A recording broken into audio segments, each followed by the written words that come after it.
Alhamdulillahirabbil alamin wassalatu wassalamu ala asyrofil anbiya'i wal mursalin wa ala alihi wa sahbihi rasulillahi ajmain. Pertama dan utama sekali marilah kita ucapkan puji dan syukur kepada Allah Subhanahu wa taala yang telah memberikan rahmat dan karunia-Nya kepada kita semua sebagaimana kita dapat berkumpul di ruangan yang kita cintai ini dalam rangka aksi nyata Mobil 1.4 yang akan disampaikan oleh Ibu Darmawati Nabila. Salawat beriringan salam tidak bosan-bosannya kita hadirkan kepada Nabi junjungan kita yakni Nabi besar Muhammad Sallallahu Alaihi Wasallam. Allahumma sholli ala sayyidina Muhammad wa ala ali sayyidina Muhammad. Untuk kegiatan kita agar berlangsung kegiatan kita, marilah kita mendengarkan ayat suci Al-Quran yang akan dibacakan oleh Bapak Umi. Kepada Bapak kami persilakan. Assalamualaikum warahmatullahi wabarakatuh.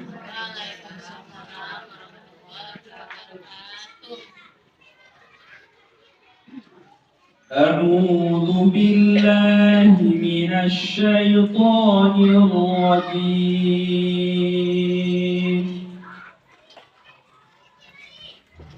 Bismillahirrahmanirrahim.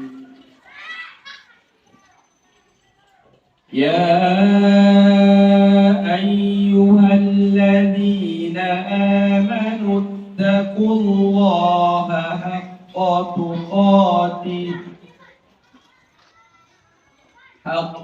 tuqatihi wa la tamutunna illa wa antum muslimun. Wa'tasimu bihablillahi jami'an wa la tafarraqu.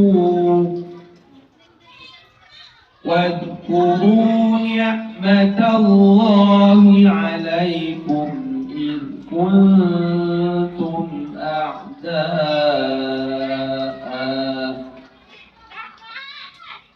فألف بين قلوبكم فأصبحتم بنعمته إخوانا وكنتم على شفا حفرة من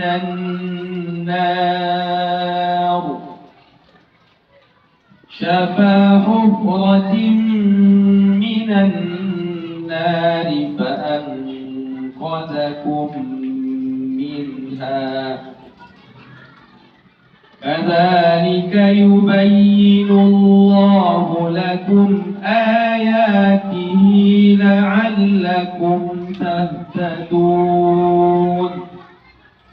ولتكن منكم أمة يدعون إلى الخير ويأمرون بالمعروف وينهون عن المنكر وأولئك هم المفلحون. صدق الله العظيم. السلام عليكم ورحمة الله وبركاته.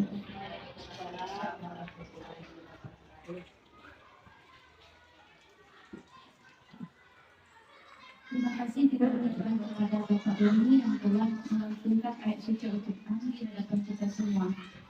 Semoga dengan pembacaan ayat suci Al-Quran tadi dapat memperlancar kegiatan kita dari awal sampai akhir.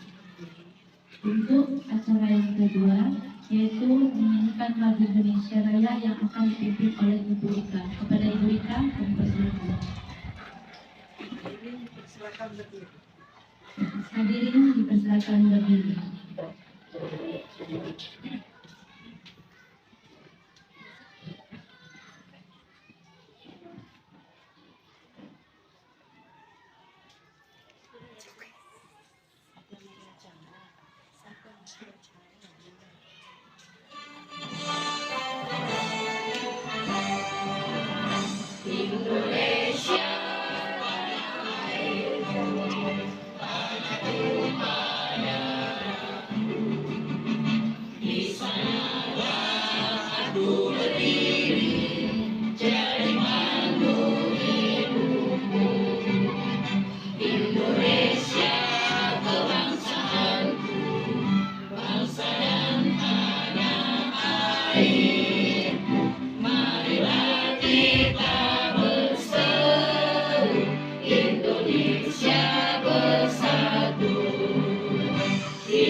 Hadirin dipersilakan dulu. Terima kasih diucapkan kepada Bu Ika yang sudah memimpin lagu Indonesia Raya. Semoga dengan menyanyikan lagu Indonesia Raya tadi dapat menumbuhkan cinta tanah air kita. Untuk kegiatan yang ketiga, cara selanjutnya yaitu kata sambutan yang akan disampaikan oleh Wakil Kepala Sekolah yaitu Ibu Desmawini. Kepada Ibu kami persilakan.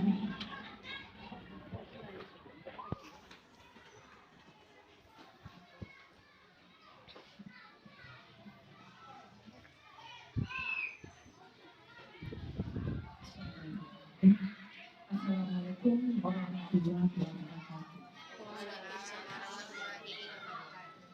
Yang kami hormati Bapak dan Ibu sekalian,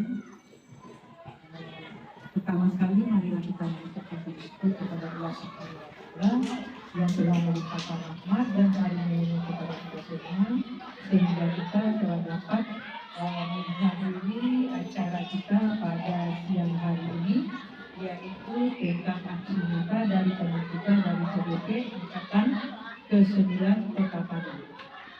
Seterusnya, salam Pak Bupatiya kita kirimkan kepada Nabi besar kita Muhammad Sallallahu Alaihi Wasallam.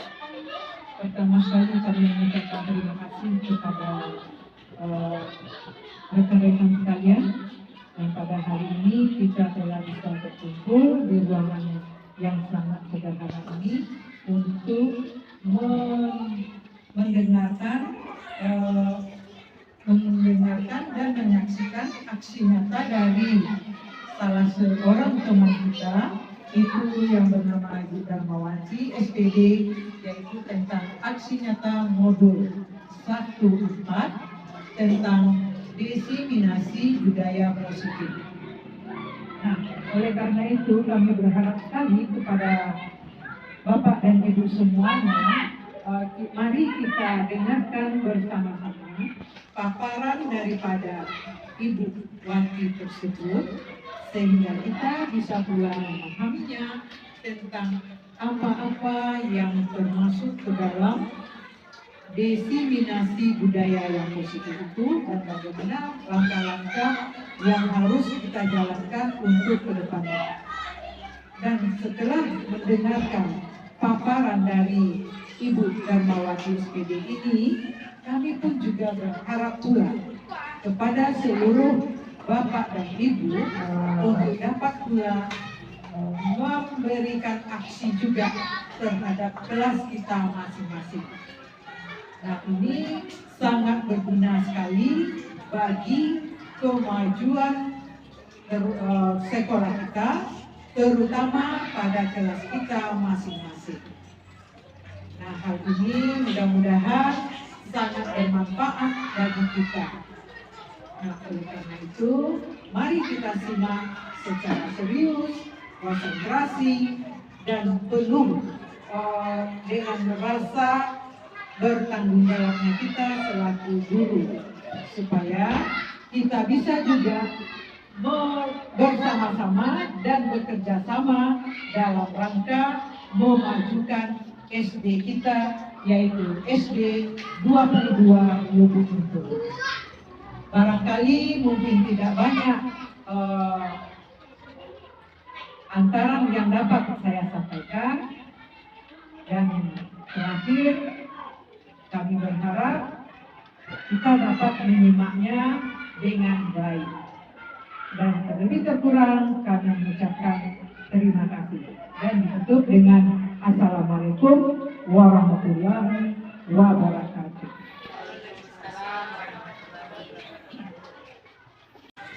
Terima kasih kita ucapkan kepada Ibu Jasmawiri yang telah memberikan kata sambutan untuk memulai kegiatan kita. Untuk acara selanjutnya yaitu pemaparan materi yang akan disampaikan oleh Ibu Darmawati yang merupakan calon guru penggerak angkatan 9. Kepada Ibu Darmawati kami persilakan.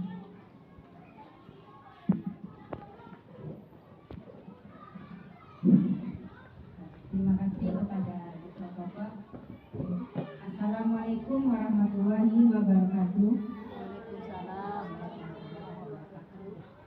Alhamdulillahirabbil alamin. Assalatu wassalamu ala asrofil anbiya'i wal mursalin wa ala alihi wa sahbihi rasulillahi ajmain.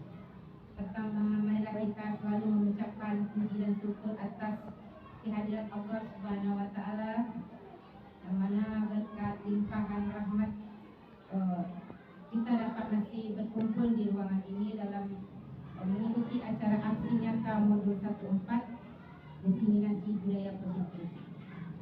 Selanjutnya selawat dan salam tidak lupa pula kita hadiahkan kepada Nabi besar kita Nabi Muhammad sallallahu alaihi wasallam dengan antara kata Allahumma sholli ala Muhammad wa ala ali Muhammad. Dari beliau telah membawa umatnya dari alam jahiliyah ke alam yang penuh ilmu pengetahuan seperti saat ini. Baiklah, sama-sama kita hormati Kepala Sekolah SD 22 Lubuk Turun atau yang mewakili, seterusnya Bapak Ibu Guru yang hadir di ruangan ini. Kami mengucapkan terima kasih atas waktu yang telah Bapak Ibu luangkan untuk mengikuti acara Diseminasi Budaya Positif ini. Baiklah, perkenalkan, nama saya Darmawati.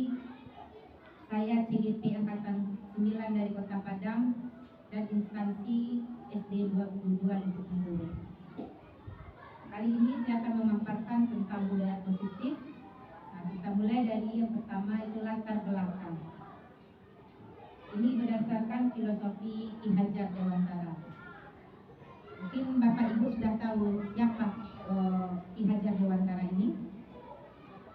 Bapak Pendidikan, betul sekali Bapak Ibu, Bapak Pendidikan negara kita. Beliau mengibaratkan sekolah itu sebagai lahan dan muridnya sebagai bibit, dan kita dan guru sebagai petani. Di mana tugas petani tentunya membuat bibit ini dapat tumbuh dengan baik, menghasilkan bibit yang unggul. Tentu saja tugas petani adalah menggarap tanah dengan baik, memupuk, menyiram, bahkan mencabut gulma atau rumput yang tumbuh dan mengairi dan pengairan yang lancar.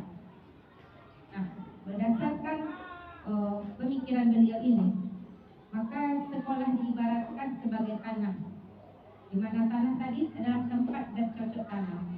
Sehingganya kita, guru, perlu mengusahakan agar sekolah menjadi lingkungan yang menyenangkan, aman, nyaman untuk bertumbuh, serta dapat menjaga dan melindungi setiap murid dari hal-hal yang kurang bermanfaat atau mengganggu perkembangan potensi murid.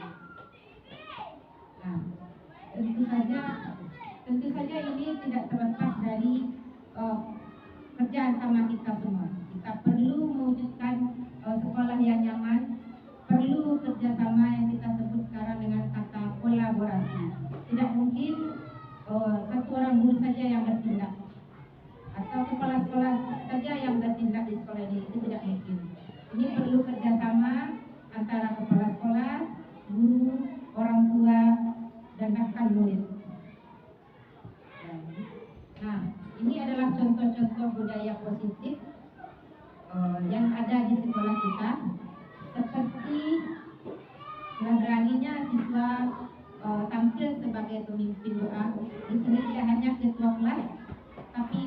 dilakukan bergilir. Kemudian senam pagi, kemudian mengajar dengan berpihak kepada murid, lalu bersalaman akan masuk dan pulang sekolah, melakukan kerja bakti di lingkungan sekolah. Bahkan yang setiap hari Senin yang kita lakukan adalah upacara bendera. Ini merupakan budaya positif kita. Mungkin ada lagi yang ketinggalan Bapak Ibu yang telah kita lakukan di sekolah kita. Tadi hari Rabu Mana Bapak? yang mungkin perlu ditambahkan lagi yaitu pemeriksaan Al-Quran setiap hari Rabu pagi, kemudian juga Hizbut Tahfiz Rabu siang dan tugas tempatkan pagi. Ditambah lagi dengan kegiatan kultum hari Jumat menampilkan bakat anak dalam hal keagamaan, baca Quran, kemudian ada yang pidato, ada yang nasyid dan sebagainya. Terima kasih. Ya, terima kasih Pak Roni. Benar sekali apa yang disampaikan beliau. Nah, dari beberapa contoh gambar ini, dapatkah Bapak Ibu menyimpulkan apa itu budaya positif?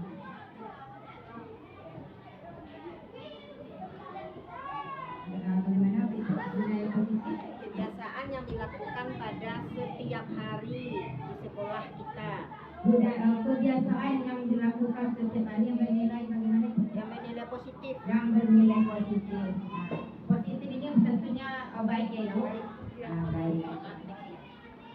Nah, salah satu tanggung jawab seorang guru adalah bagaimana menciptakan lingkungan positif yang terdiri dari warga sekolah. Warga sekolah tentu saja kita sudah mengetahui kepala sekolah, guru, murid, penjaga sekolah, dan lingkungan warga yang ada di sekitar lingkungan sekolah. Nah, ini harus saling mendukung. Satu sama lain harus saling mendukung.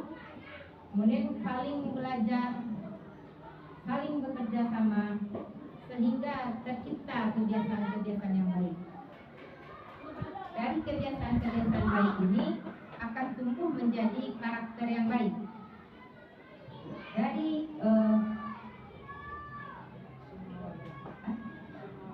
Dari kebiasaan yang baik akan tumbuh menjadi karakter yang baik di warga sekolah.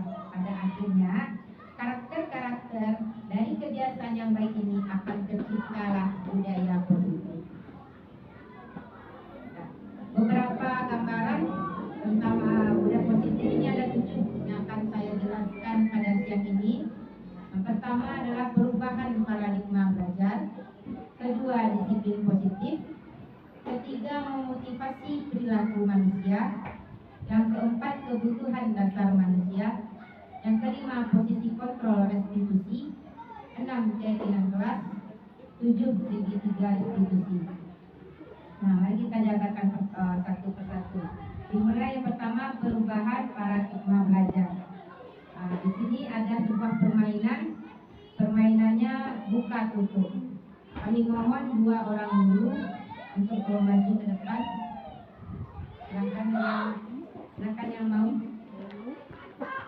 Di sini ada penyanyi dulu, kita ganti ya.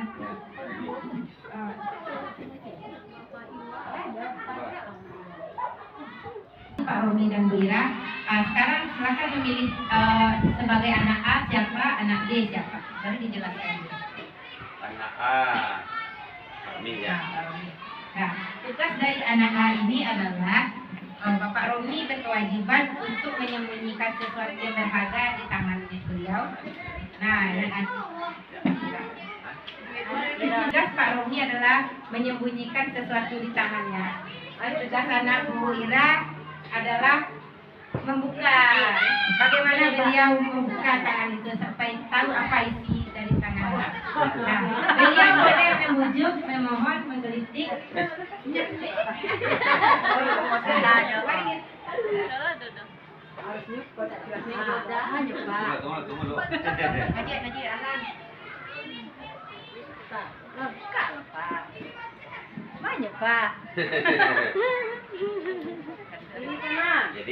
Jadi apa kanan? Kanan. Cepat. Gelitik kan.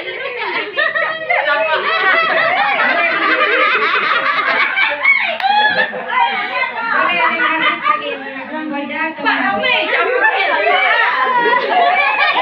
Mana Pak? Yang terakhir coba Anda bayar dengan uang. Tidak ada uang Pak. Niko Bapak. Oh, Bayar Niko Pak. Pak. ada uang, ada barang. Iya ada uang Pak. Mana barang tengok. Pilih yang mana? Kira yang kanan kan kiri. Nah Pak kalau mau beri. Nah, saya beri tepuk tangan terlebih dahulu.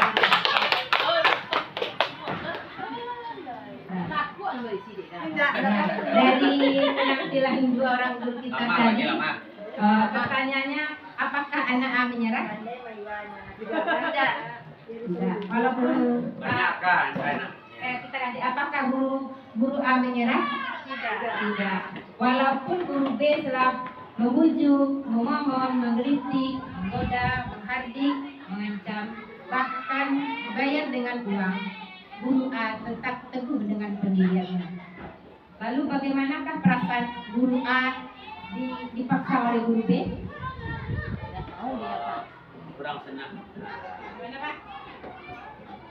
Ya ketika kita dipaksa tentu kita kurang senang. Tapi kalau dibujuk hampir-hampir kita dulu Cair. cair jadi. Cair. Kira seperti itu. Terima kasih Pak Romi. Bagaimana guru B yang telah berusaha sekuatnya tapi tidak mampu meluluhkan guru A, bagaimana perasaannya? Kecewa. Kecewa. Nah, ini artinya apa Bapak Ibu? Inilah yang kita lakukan ke anak kita. Yang guru A ini siapa yang mengontrol dirinya supaya tidak bisa membuka itu Pak? Diri sendiri. Ini sendiri. Nah, ini yang sebenarnya ingin saya jabarkan di sini. Kita tidak bisa mengontrol siapapun. Yang bisa kita kontrol adalah diri kita. Nah, kita di sini tidak bisa memaksakan kehendak kita ke anak. Kalau anak itu memang tidak mau belajar atau tidak mau lagi, jangan kita paksa. Nah, kita hanya boleh membujuk tadi atau memohon. Tetap hanya itulah kita boleh. Kita hanya sebagai fasilitator. Kita tidak boleh memaksakan kehendak karena akan terjadi di sini. Ini yang terjadi stimulus respon dan teori kontrol. Nah, kita lihat pertama. Kalau dari stimulus respon, perilaku buruk dilihat sebagai suatu kesalahan. Nah, kita contohkan tadi adalah guru A ini, Pak Romi, murid. Nah, dipaksa. Kalau anak ini tidak mau dipaksa, kita akan menjatuhkan itu adalah sebuah kesalahan. Benar Bapak Ibu? Ya. Sementara di teori kontrol itu mempunyai tujuan. Kenapa Bapak tidak mau membuka tangan Bapak tadi Pak?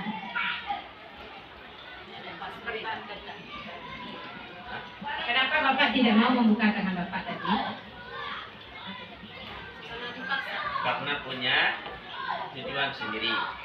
Begitu juga murid kita Bu. Mungkin dia di rumah sudah kena marah atau ada hatinya terluka, kita paksa. Itu tidak bisa.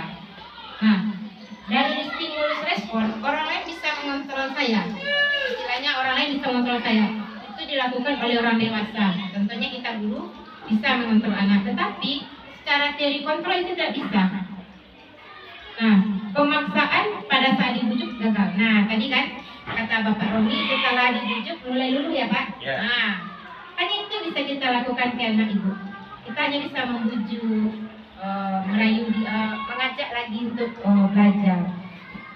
Nah, secara teori kontrol ini yang kita lakukan kolaborasi dan konsensus menciptakan pilihan-pilihan baru.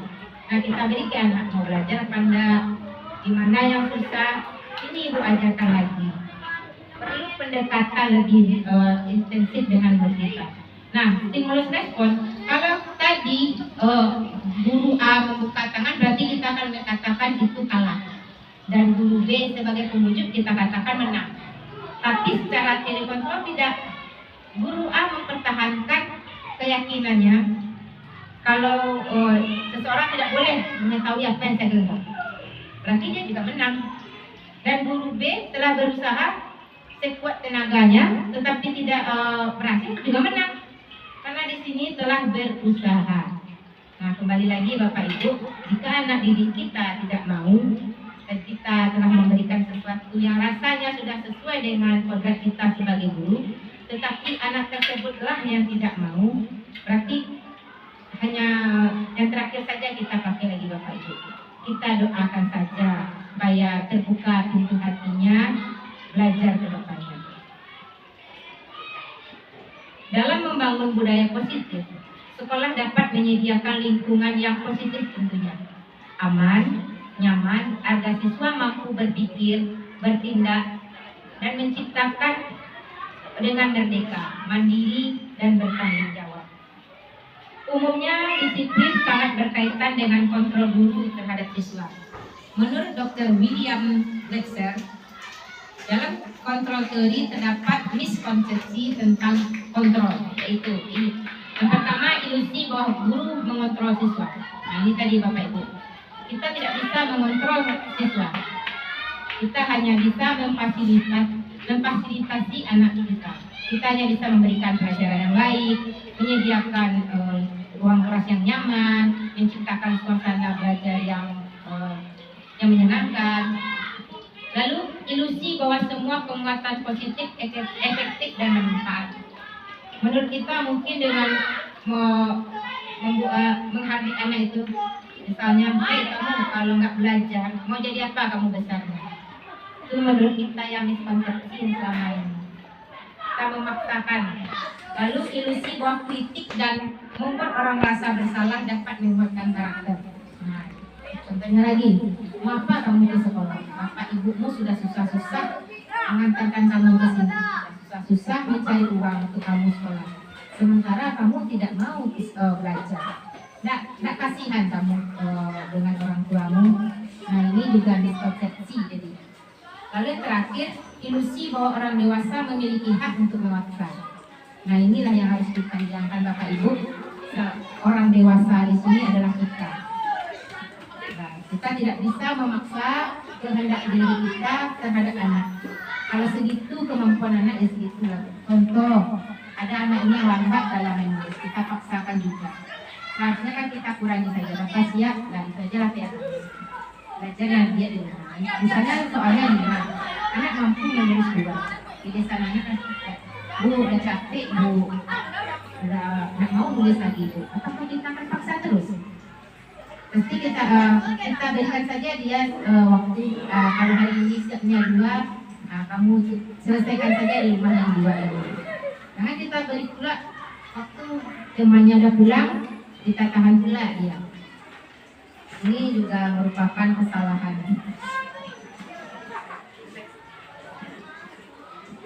Nah, bagaimana seseorang bisa berubah dari paradigma stimulus respon menjadi pendekatan teori kontrol? Nah, ini oleh Stephen R. Covey, Principle Centered Leadership tahun 19. Jika ingin membuat kemajuan perlahan, ubahlah sikap atau perilaku Anda. Nah, kembali lagi ke kitanya ya Bu. Tetapi jika ingin memperbaiki cara-cara utama kita, maka kita perlu mengubah kerangka acuan kita. Ubahlah cara Anda melihat dunia. Ubahlah cara Anda berpikir tentang manusia. Ubahlah paradigma Anda, skema pemahaman dan penjelasan aspek-aspek tertentu tentang kenyataan. Nah, mungkin saja di anak kita ini mungkin terlahir dari keluarga broken home, yang mana di rumah itu penuh ada kehebohan di pagi hari, itu merusak sebenarnya otak anak. Tahu-tahu datang ke sekolah dia nggak semangat, kita pun ikut marah. Nah, ini yang harus kita luruskan ya Bapak Ibu. Kita perlu bertanya tentang kondisi anak. Nah, yang kedua, kita masuk ke disiplin positif. Nah, Bapak Ki Hajat Dewantara menyatakan bahwa menciptakan siswa yang merdeka, maka cara utamanya harus mempunyai disiplin yang kuat, yaitu disiplin yang berasal dari motivasi internal yang berasal dari dalam diri. Jika tidak mempunyai motivasi internal, maka diperlukan motivasi eksternal yaitu orang lain, untuk mendisiplinkan dirinya. Nah, contohnya saja anak kita datang terlambat. Kalau motivasinya sendiri itu tidak ada, walaupun kita telah melakukan berbagai upaya, jika intensitasnya nggak ada, itu tidak akan berhasil Bapak Ibu. Nah, di sini saya ada pertanyaan. Di sini saya ada pertanyaan yang kita ajak bersama. Nah, apakah Bapak Ibu setuju? Yang pertama, apakah hukuman bisa mendisiplinkan anak? Mana Ibu? Tidak. Tepat sekali. Hukuman tidak bisa mendisiplinkan anak. Yang akan terjadi nanti anaknya akan mendongkol ujung-ujungnya.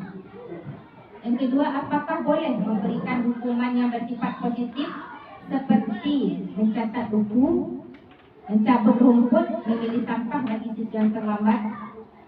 Pertanyaan di sini, apakah boleh memberikan hukuman yang bersifat positif?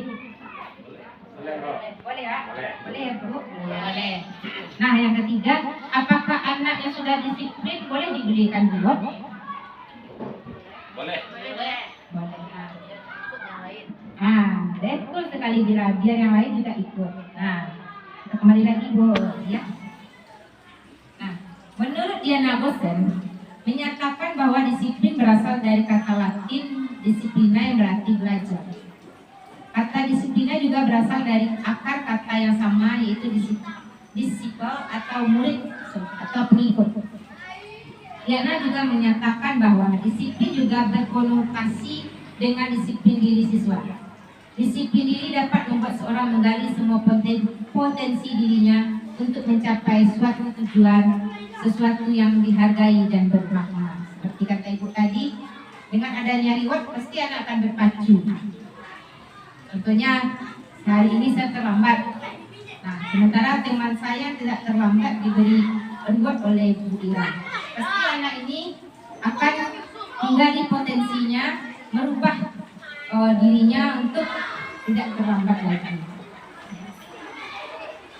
Nah, tujuan dari disiplin positif ini adalah untuk menanamkan motivasi kepada semua siswa kita, agar mereka menjadi orang yang mereka inginkan dan menghargai diri sendiri dengan nilai-nilai yang mereka percaya.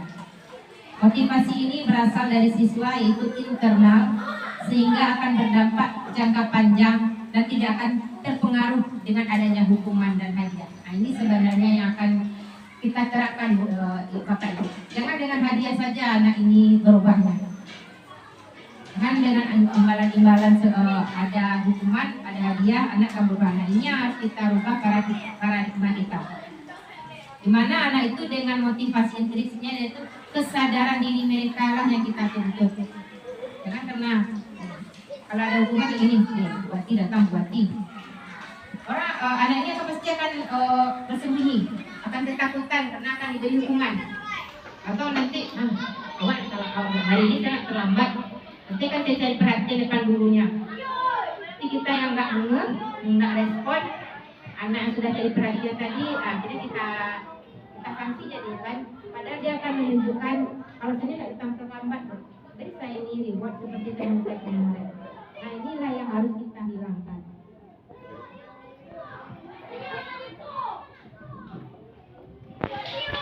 Nah, di sini saya akan menjabarkan apa itu hukuman, konsekuensi, dan institusi. Nah, tadi kan kalau hukuman kita lihat di sini berdasarkan tabel ini Bapak Ibu, hukuman ini bersifat gagal semuanya, termasuk identitas gagal. Kenapa gagal? Yang pertama, hukuman dibuat oleh guru. Apakah mungkin hukuman dibikin anak Bapak Ibu? Tidak. Kita kan Bu, kita beri hukuman. Nah, lalu konsekuensi berupa ganjaran itu dibuat oleh guru dan anak. Ini kita minta kesepakatan. Kita lanjutkan Bapak Ibu. Nah, hukuman ini dibuat oleh guru tadi ya Bapak Ibu. Konsekuensi dibuat oleh guru dan anak. Nah, kalau tidak mau dihukum, nanti kita tanya apa yang harus diberikan ke kamu supaya kamu berubah. Nah, kalau restitusi ini dibuat oleh siswa sendiri. Lalu hukuman membuat murid belajar menyembunyikan kesalahan. Nah ini saya bilang tadi. Contohnya ada anak yang terlambat. Nah guru olahraga biasanya kan menegur. Tapi anak ini bersembunyi karena takut diberi hukuman. Kalau secara konsekuensi murid akan taat peraturan. Nanti pada waktu ambil dia dihukuman, nah, dia akan berusaha datang cepat. Kalau dari restitusi, murid belajar memecahkan kesalahan supaya nggak terlambat. Gimana ya datang ke sekolahnya? Nah, ini nanti restitusi. Lalu secara hukuman mendorong menyalahkan diri. Kalau konsekuensi mendorong kepatuhan. Kalau restitusi mendorong disiplin positif. Nah, secara anak yang dihukum dampaknya adalah marah, merasa bersalah, rendah diri, mengasingkan diri. Ini contohnya, mungkin saja di rumahnya mungkin ban kendaraan orang tuanya bocor. Lalu karena jaraknya jauh dia jalan kaki. Datang ke sekolah terlambat kita marahi. Nah di sini anak akan marah, merasa bersalah. Jadi sampai alu lah apa bocor gitu yo. Nah kalau awak hukum lo itu. Ini harus kita ubah. Lalu kehilangan hak, waktu, jeda seorang diri atau penanganan. Nah, ini contohnya misalnya anak tadi terlambat. Kita beri sanksi misalnya menulis perjanjian saya tidak akan terlambat lagi datang sekolah. Menulis 1 halaman kertas penuh. Tapi karena waktunya mepet ke jam pelajaran kita tentu dia nanti di jam istirahat. Nah ini anak akan kehilangan haknya. Kehilangan hak untuk istirahat. Benar sekali Bapak Ibu, hilangan hak dia nantinya. Lalu tidak ada lagi masa dia happy di sekolah. Waktunya sudah terlambat. Kita ambil waktunya untuk menulis konsekuensi yang kita berikan tadi. Lalu secara restitusi murid tidak kehilangan waktu, namun bersemangat untuk memperbaiki diri. Lalu secara hukuman murid akan benci peraturan. Inilah kenapa anak ini sekarang banyak pemberontakan, karena tidak sesuai lagi dengan hatinya. Sedikit-sedikit dihukum, sedikit-sedikit dihukum. Mereka tidak tahu di mana salahnya, tapi kita cap ini salah. Secara konsekuensi murid menghormati peraturan.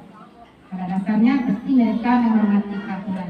Kalau secara restitusi murid menghormati dirinya dan orang lain. Nah, nanti restitusinya akan kita jabarkan di segitiga restitusi yang tersebut. Nah, kita masuk ke motivasi perilaku manusia.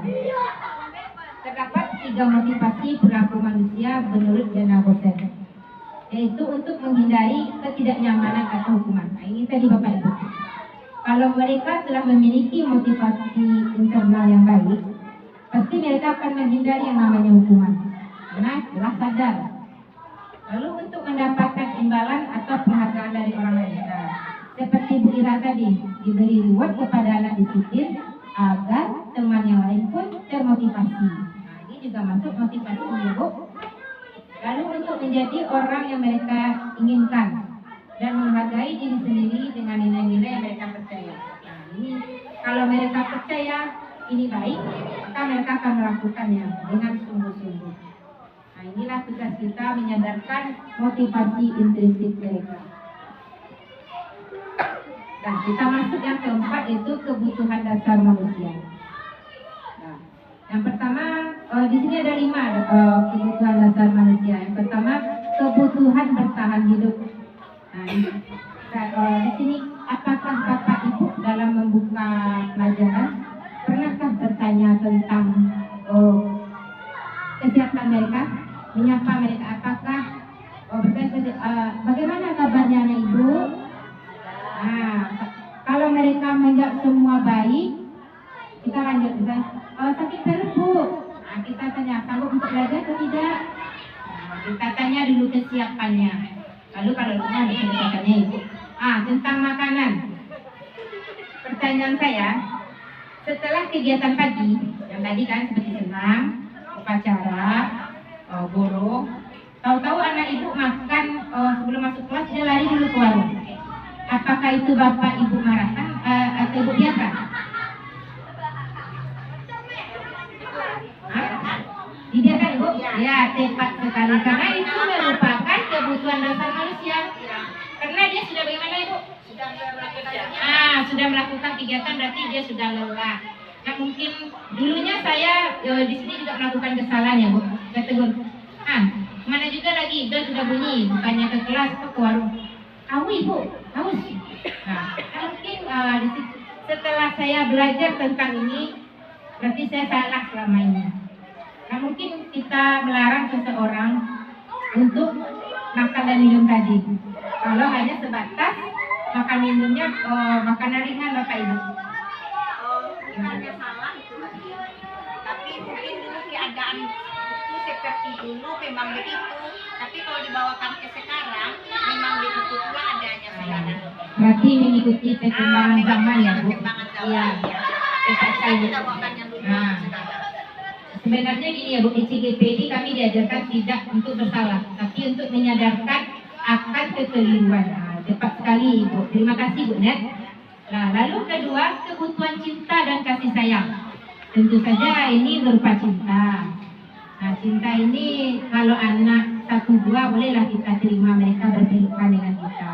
Tapi kalau sudah beranjak 3, 4, 5, 6, jangan dibiarkan mereka untuk memeluk kita lagi. Karena kelas 1 itu pelepasan dari TK. Kalau kelas 1 merasa senang dengan gurunya, pasti akan memeluk terus. Karena di TK dibiarkan anak ini untuk berpelukan. Kita tidak boleh marah, ngapain ini, ibu lagi ini, jangan Ibu. Itu merusak keyakinan mereka. Karena guru kelas 1 bagi anak kelas 1 itu idola. Merupakan idola. Jadi kalau ada yang anak ingin meluk, balas saja dipeluk dulu. Nanti baru bilang, sudah ya, hari ini Ibu sibuk. Main sama temannya ya. Hanya sekedar itu kita boleh. Lalu diterima akrab dengan teman. Nah, kalau ada anak kita yang akrab, misalnya laki-laki perempuan hanya sebatas akrab, itu kita biarkan saja Bapak Ibu. Sebatas wajar mereka berteman. Tapi kalau sudah melebihi, baru ini yang kita kontrol. Dan akrab dengan orang tua. Nah, lalu kebutuhan penguasaan. Nah, bagaimana pula ini pengakuan atas kemampuan. Nah, di sini kalau ada anak di kelas berhasil mendapatkan nilai 100, lalu mereka berseru, hore! Terkadang kita juga marah, jangan sombong, baru dapat nilai 100 sudah sombong. Nah ini jangan langsung dipatahkan gitu Ibu. Kita hanya dikatakan, hore dapat nilai 100. Iya sayang, kalau sudah dapat nilai 100 bukan begitu caranya, tapi ucapkan Alhamdulillah. Kita menyadarkan saja Ibu. Mungkin karena dia merasa selama ini belum pernah dapat 100, tahu-tahu dapat 100, secara emosionalnya, mereka melakukan selebrasi saja, dapat 100, tapi spontannya begitu dia. Lalu kita sebagai guru langsung mematahkan, tidak boleh sombong, baru dapat nilai 100 sudah loncat-loncat. Nah inilah yang kita ubah. Seharusnya kita menyadarkan mereka dapat nilai 100, jangan terlalu senang, tapi ucapkan alhamdulillah. Nanti teman yang lain akan merasa sedih nanti karena kamu yang dapat 100. Lalu yang kedua, selanjutnya yang keempat, kebutuhan kebebasan. Nah, suka mencoba hal baru dan menarik. Nah, di sini Bapak Ibu kalau membawa alat peraga ke kelas dengan tidak membawa alat peraga, gimana pelajarannya Bapak Ibu? Gimana yang menarik? Membawa alat peraga atau tidak? Tentu saja yang membawa Ibu. Sepakat ya Bapak Ibu? Nah, mereka akan mencoba apa yang kita bawa itu pasti mereka sentuh-sentuh dulu. Bu, apa ini Bu? Apa Ibu buat ya? Dia kan bilang, apa itu Bu? Apa ini Bu? Untuk apa Bu? Mereka tertantang, suka mencoba. Kita jangan langsung sana rusak nanti. Jangan kita gitu kan Bapak Ibu. Tapi kita tenangkan. Nah ini adalah media kita belajar hari ini. Coba anak-anak Ibu duduk dengan rapi dulu agar ini tidak rusak. Nah lalu kita menggantung di papan tulis. Pasti mata anak kita terfokus dengan media yang kita bawa. Nah lalu yang terakhir yang kelima, kebutuhan kesenangan. Di dalam kita belajar tentu butuh yang namanya tertawa dan bermain. Itu makanya terkadang anak kita ini sering mengobrol, nanti dia tertawa. Kita pun marah. Kenapa tertawa? Kita tidak bisa suasana belajar yang menyenangkan itu bukan yang tenang saja itu, tetapi yang penuh candaan, penuh bermain. Ini juga merupakan kebutuhan yang harus ada di kelas kita agar mereka itu tidak jenuh. Nah, untuk tidak jenuhnya, izinkan kami untuk menampilkan ice breaking dan Bapak Ibu dimohon untuk mengikutinya sebentar.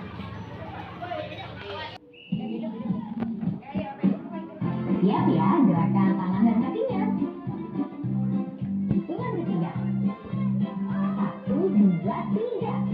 Tangan kanan, tangan kiri, bukan jari-jari. Direntangkan, direntangkan, putar bergelangan. Kaki depan dilengkungkan, ayo tepuk tangan. Tepuk tangan semua, angkat kaki kedua ke atas tangan kita. Dipegang keduanya, badan kita bengkakkan. Maju wahai teman, berdiri dengan tegak. Balik kanan serentak, balik kanan serentak. Sekarang gerakan kakinya, kanan dan kiri. Kaki kanan, kaki kiri di tempat gerakan. Samping kanan, samping kiri, putar ke belakang. Hadap kanan, hadap kiri, lalu putar badan. Tepuk tangan semua, angkat kaki kedua ke atas tangan kita. Dipegang keduanya, badan kita bengkakkan. Maju wahai teman, berdiri dengan tegak. Balik kanan serentak, balik kanan serentak. Gerakan lagi tangannya. Tangan kanan, tangan kiri, siap ya. Tangan kanan, tangan kiri, bukan jari-jari. Direntangkan, dibengkakkan, putar bergelangan. Kaki depan dilengkungkan, ayo tepuk tangan. Tepuk tangan semua, angkat kaki kedua ke atas tangan kita. Dipegang keduanya, badan kita bengkakkan. Dan lagi wahai teman, berdiri dengan tegak. Balik kanan serentak, balik kanan serentak. Gerakan kakinya. Kaki kanan, kaki kiri di tempat gerakan. Samping kanan, samping kiri, putar ke belakang. Hadap kanan, hadap kiri, ayo putar badan. Tepuk tangan semua, angkat kaki kedua ke atas tangan kita. Dipegang keduanya, badan kita bengkakkan. Maju wahai teman, berdiri dengan tegak. Balik kanan serentak, balik kanan serentak.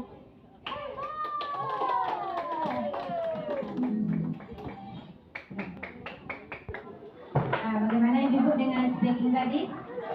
Sudah semangat lagi. Nah, saya harapkan di dalam memberikan pelajaran jangan hanya fokus dengan pelajaran, berikan juga seperti yang tadi Bapak Ibu. Kita pun merasa lebih rileks lagi, lebih bersemangat lagi. Nah, selanjutnya kita masuk ke posisi kontrol kita sebagai guru. Ini menurut Diana dosen ada 5 posisi kontrol kita, yaitu penghukum, pembuat rasa bersalah, pemantau, teman, dan manajer. Di sini saya angkat satu kasus. Dan posisi kontrol, penghukum, pembuat rasa bersalah, pemantau, teman, dan manajer. Di sini ada kasus, kita contohkan saja anak yang terlambat. Jika anak terlambat, gimana respon kita, Pak Ibu? Berikan hukuman. Kita satu-satu ya, Bu Zia. Kata Bu Zia, penghukum. Nah, jika anak ini terlambat, seperti mana misalnya? Tadi anak terlambat kita hukum. Sebenarnya gini ya Bu Zia. Seharusnya kita tuh bertanya dulu. Kalau penghukum, kenapa kamu terlambat? Kamu tidak tahu enggak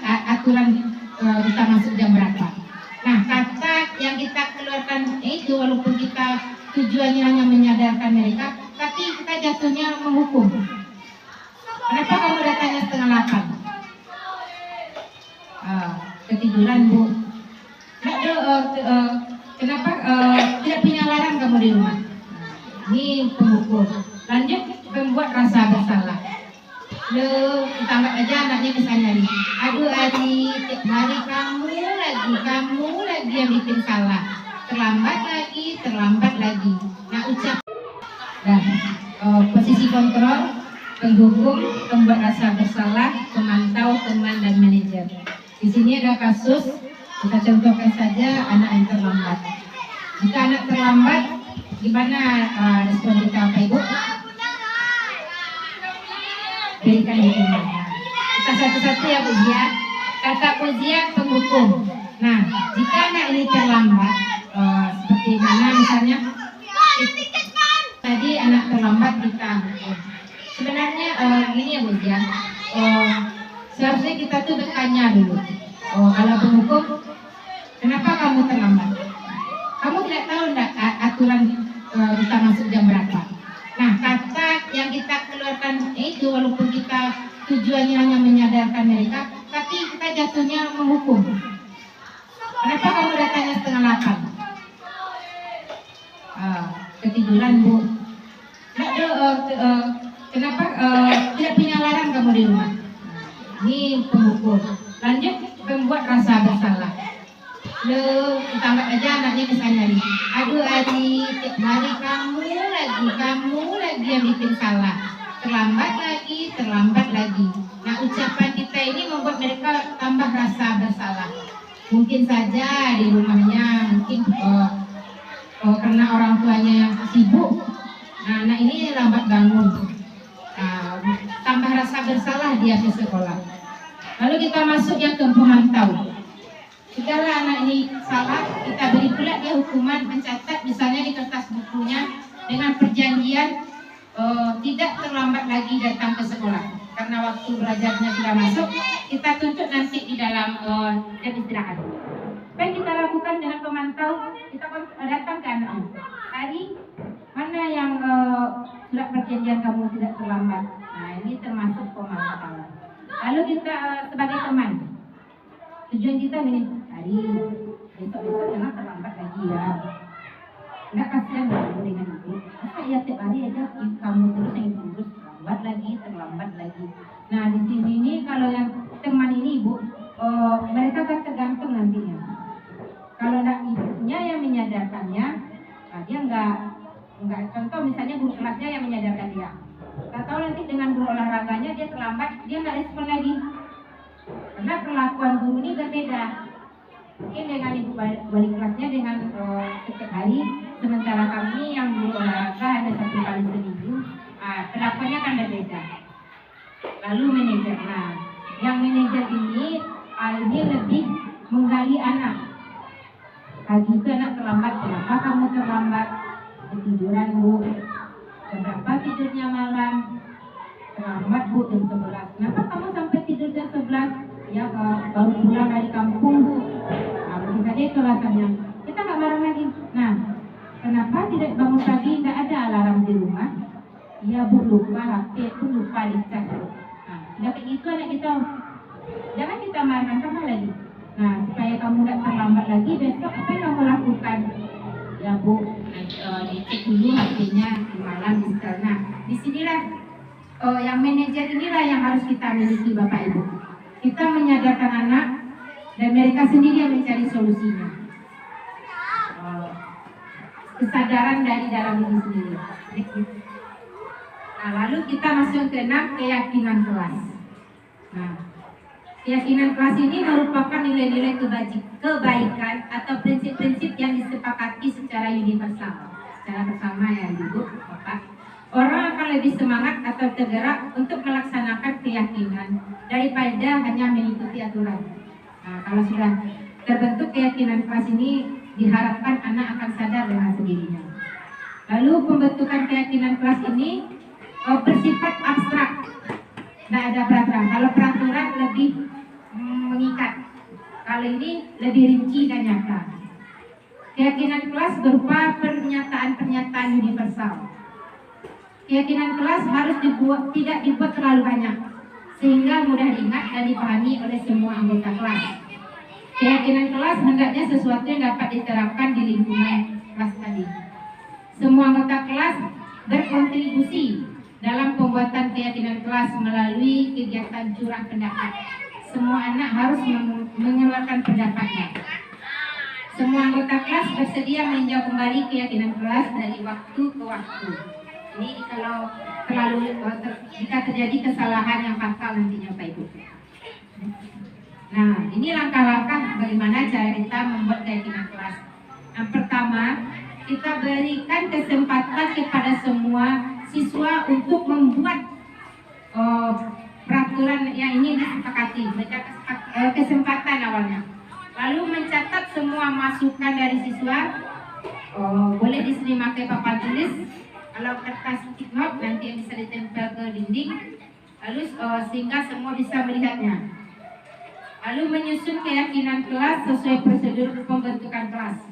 Nah, dalam pembuatan kelas ini mengubah kata negatif menjadi kalimat positif. Contoh, tidak boleh membuli.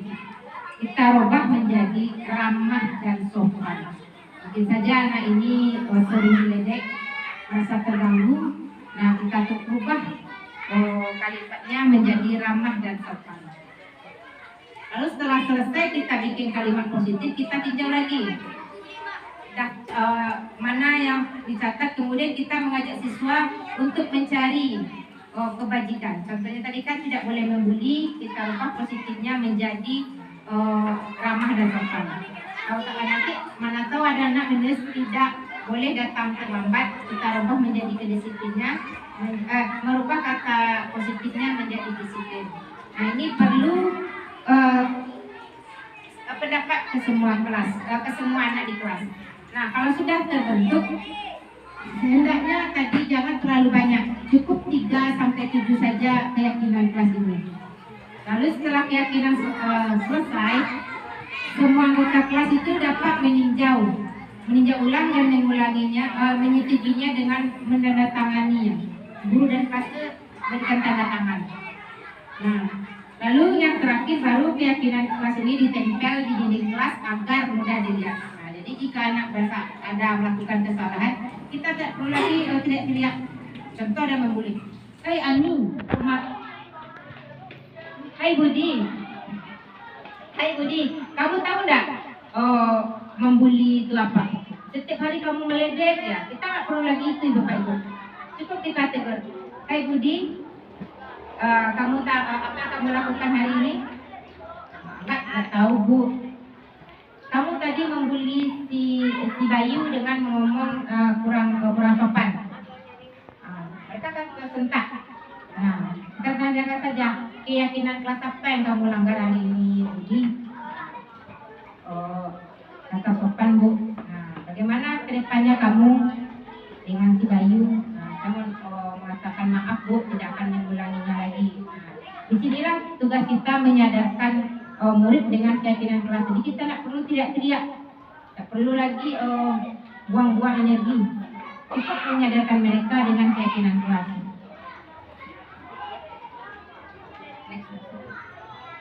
Nah, yang terakhir ini adalah segitiga restitusi. Menurut Watson, restitusi merupakan proses menciptakan posisi bagi siswa untuk memperbaiki kesalahan mereka, sehingga mereka bisa kembali kepada kelompoknya dengan karakter yang lebih kuat. Restitusi dapat membantu siswa menjadi lebih mempunyai tujuan, disiplin positif, dan memulihkan dirinya ketika berbuat kesalahan. Nah, gambar segitiga restitusi. Nah, ini ada menstabilkan identitas, validasi kesalahan yang salah, menanyakan keyakinan. Nah, dari 3 ini, apakah boleh dibolak-balik Bapak Ibu? Tidak boleh. Tidak boleh kita bolak-balikan. Yang pertamanya apa dulu Bapak Ibu? Iya, benar sekali Bu Ir. Menstabilkan identitas.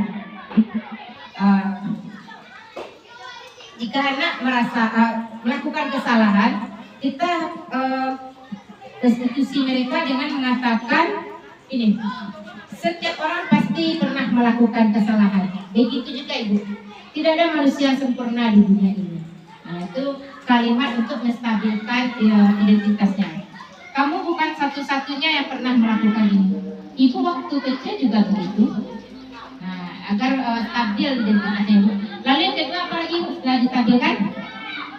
Validasi tindakan yang salah. Nah, contohnya saja kasusnya kita beri misalnya mencontek. Nah, kita bilang tidak, kamu tadi yang menstabilkan identitas, bukan kamu saja yang pernah melakukan kesalahan seperti itu. Ibu waktu kecil juga mencontek. Nah, semua orang pasti pernah melakukan kesalahan. Nah, itu kan tadi. Lalu validasinya, kamu pasti punya alasan kenapa mencontek. Pasti anaknya jawab, ya saya nggak tahu jawabannya. Kenapa kamu nggak tahu? Nggak belajar malam, Bu. Kenapa kamu nggak belajar? Lupa, Bu. Semalam cuma nonton TV aja terus. Nah, itu validasi yang salah. Lalu di sini kita mencarikan solusinya. Nah, di sini Ibu tidak menyalahkan siapa-siapa. Ibu ingin mencarikan solusinya. Tapi solusinya bukan dari kita, Ibu. Baru yang terakhir menanyakan keyakinan kelas tadi. Nah, kalau kamu contek, keyakinan kelas apa yang kamu langgar? Berarti nilai apa dilanggarnya Bapak Ibu? Kejujuran. Tepat sekali Bu. Nah, pasti keyakinan apa? Keyakinan kelas apa yang telah kamu langgar? Kejujuran. Nah, bagaimana kedepannya kamu agar tidak mencontek lagi? Pasti dia akan berkata belajar sungguh-sungguh, tidak menonton TV terlalu larut malam, ingat jadwal pelajaran. Nah, itu sudah merupakan solusi. Lalu kita tanyakan, kamu ingin menjadi orang seperti apa? Nah, yang terakhir. Lalu kita kuatkan lagi, saya ingin menjadi itu, Bu. Misalnya dia menjadi dokter. Nah, kalau ingin jadi dokter, maka diperlukan yang namanya belajar sungguh-sungguh. Nah, Ibu yakin kamu pasti akan menjadi orang lebih baik ke depannya. Itu merupakan keyakinan dari kita. Sehingga segitiga restitusi ini, berdasarkan dengan adanya keyakinan kelas, dapat menyadarkan mereka. Cukup sekian dari saya.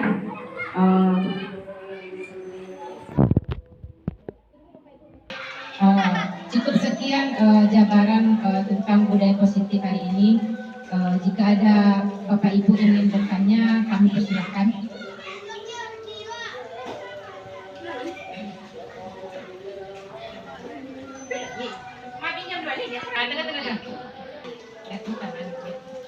Ayah, terima kasih Bu Ira. Silakan Bu Ira. Saya mau bertanya, Bu. Tadi kan ada 5 kebutuhan. Kebutuhan dasar manusia. Kebutuhan dasar manusia. Kebutuhan makan. Kebutuhan apa tadi? Bertahan hidup. Berarti anak sudah melakukan aktivitas sebelum belajar, boleh kita untuk makan. Ini kita apa ya Bu Ira? Tadi kan kata seperti tadi anak telah melakukan kegiatan, tentu saja tenaganya terkuras. Berarti dia butuh makan dan minum. Nah, di sini yang kita bolehkan hanya makanan ringan Bu Ira, dan waktunya pun kita batasi dengan misalnya anak berlari ke warung, kita biarkan saja, bukan seperti itu. Misalnya cepat, belilah makanan yang bisa cepat dimakan. Contoh, dia beli nasi goreng, jangan sampai boleh dia belanja, tapi kita batasi waktunya. Jika makanan itu berlebih, kita suruh dia sambung di jam istirahat. Jadi intinya gini Bu Ira, kesiapan anak dulu. Nah, mungkin dalam perut lapar mereka belajar, itu konsentrasinya terganggu, buyar. Jadi artinya di sini boleh mengizinkan anak belanja cukup 5 menit. Boleh dia beli minuman atau beli nasi goreng yang bungkusan. Nanti kalau berlebih, suruh dia sambung di jam istirahat. Ya Bila ya. Ada lagi Bapak Ibu? Pas. Terima kasih atas kesempatan hari ini. Apabila ada kesalahan pengucapan, saya mohon maaf. Saya sudahi. Wabillahi taufiq wal hidayah. Assalamualaikum warahmatullahi wabarakatuh. Terima kasih kita ucapkan kepada Ibu Darmawati yang telah memberikan pemaparan yang bagus sekali untuk kita semua. Semoga kita dapat mempraktekannya. Aplaus untuk Ibu Darmawati terlebih dahulu. Ya, terima kasih Ibu dan Bapak. Berakhir pemaparan tadi, berakhir pula lah kegiatan kita pada hari ini. Saya sebagai protokol apabila ada kesalahan mohon maaf. Saya sudahi, wabillahi taufiq wal hidayah. Assalamualaikum warahmatullahi wabarakatuh. Waalaikumsalam warahmatullahi wabarakatuh.